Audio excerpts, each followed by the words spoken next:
Эгерде сиз бөйрөгүңүздө туз, кум же таш пайда болуусунун алдын алгыңыз келсе, же алар сизде бар болуп арыла албай жүргөн болсоңуз, 3 түрдүү шартты аткарышыңыз керек болот. Биринчиси, 3 түрдүү азыкты колдонууну чектейбиз. Алар шоколад, жаңгак жана кара чай.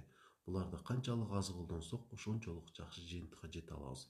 Ал эми экинчи шарт, кара чайдын ордуна таза сууну ичүүнү көбөйтөбүз. Аз дегенде күнүнө 1 литр суу ичип турушубуз керек. Ал жылуу болобу, муздак болобу айырмасы жок.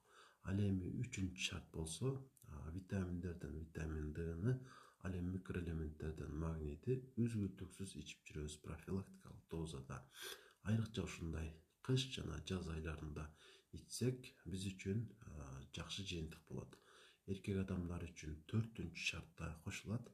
Ал кандай шарт десеңиздер, ажатка барганда сөзсүз түрдө жеңил эле болсо дагы олтурган абалда бошоносуздар. Анан ал жерде бир аз көбүрөөк олтурган аракет кылыңыздар. Ошондо бөйрөгүңүздөрдө кум же таш пайда болбойт.